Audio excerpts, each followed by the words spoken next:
Olá, turma. Estaremos tratando na aula de hoje de mercado financeiro.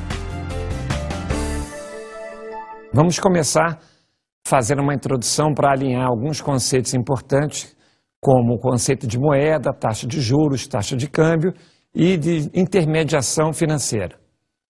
Na sociedade existem indivíduos e empresas que consomem menos do que ganham, ou seja, que têm sobra de caixa. E outros que desejam consumir mais do que ganham, ou seja, aqueles que têm déficit de caixa. A grande questão é como compatibilizar o interesse desses indivíduos que têm sobra de caixa com aqueles que têm déficit de caixa. Os instrumentos necessários a viabilizar a resposta estão na questão do mercado financeiro.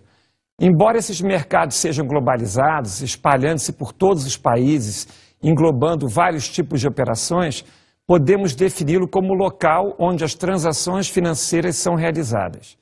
O mercado financeiro é composto pelos seguintes mercados. Mercado monetário é onde são realizadas as compras e vendas de títulos do governo. Esse mercado é formado por bancos comerciais, múltiplos, sociedades de crédito, financiamento e investimento, para realizar, na realidade, operações com títulos do governo. Na realidade, o que ocorre com relação ao governo? O governo, quando ele gasta mais do que ele arrecada de impostos, ele vai ter que cobrir essa diferença de duas formas.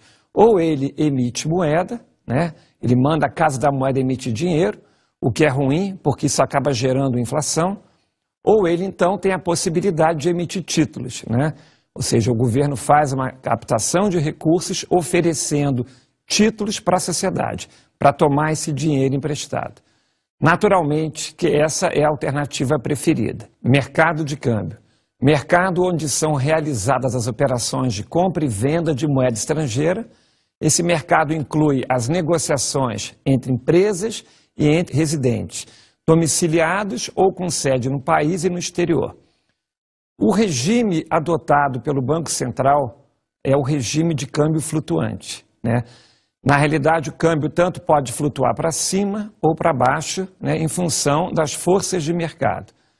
Então, por exemplo, imagine que hoje a taxa de câmbio esteja abaixo da média, Se a taxa de câmbio está baixa, na realidade fica mais interessante as empresas importar e mais difícil as empresas exportar.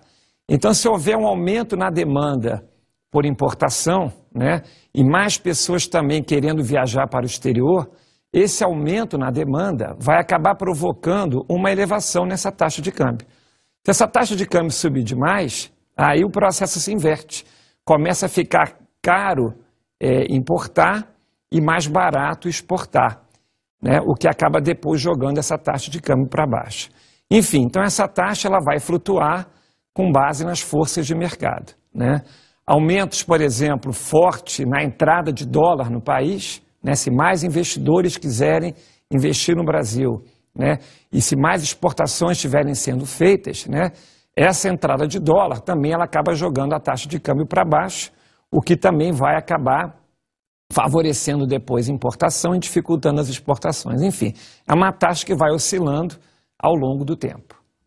Mercado de crédito é um mercado onde são negociadas as operações de empréstimos e financiamentos para pessoas físicas e jurídicas de diferentes setores e tamanhos na economia.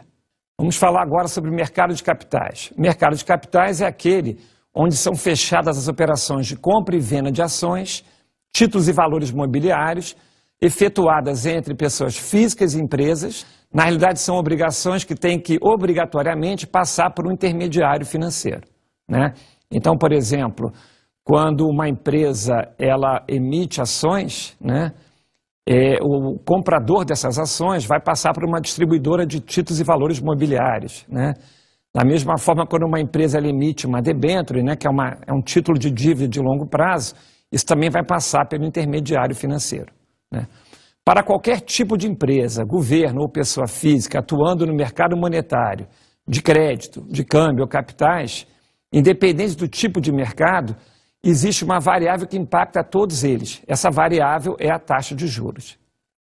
As taxas de juros afetam as decisões das famílias e das empresas, como, por exemplo,